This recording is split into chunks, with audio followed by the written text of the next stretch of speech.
What if the world you live in, the price of your food, the value of your currency, even the debt your country carries, is not an accident but the result of a hidden machine?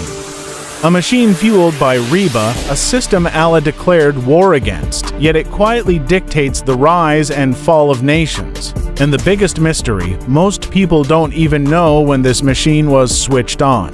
Set the stage. To understand it, we must travel back to a time when money had weight, value, and honesty, when gold and silver anchored markets and fraud was limited.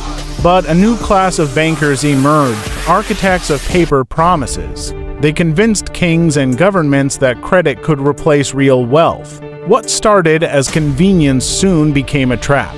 Origins: the first cracks formed with fractional reserve banking, the idea that a bank can lend more money than it actually has. It created money from nothing and profit from thin air. But Islam had already warned, riba destroys societies. This system ignored that warning. Rise of the machine. By the 20th century, central banks took full control. The gold standard collapsed. Currencies became paper. Value became an illusion. And interest, riba, became the heartbeat of global finance. Debt turned into the most profitable product in human history. Nations borrowed. Banks printed. And the hidden machine strengthened. Breaking point. Then came a moment the world didn't notice. When money stopped being real. When every dollar was backed not by gold, but by debt. Today, global debt has crossed levels no nation can repay. Entire countries are trapped. Economies suffocate under interest payments. And the machine keeps spinning. Fallout and failed fixes. Governments respond with more loans. More printing. More inflation. Their solutions are the very fuel that strengthens the riba machine. Nothing changes because the system is built to fail the many and enrich the few.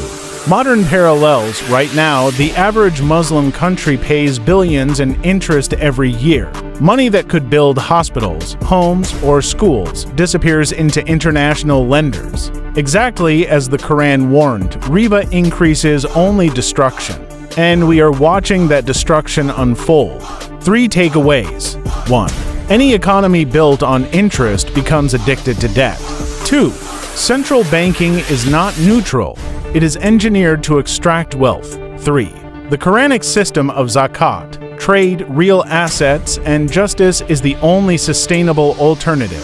Closing warning: if this machine is not challenged, future generations will inherit chains disguised as loans. Call to action? If you want more Islamic explanations of global finance, subscribe, like, and share so this truth reaches the people who need to hear it.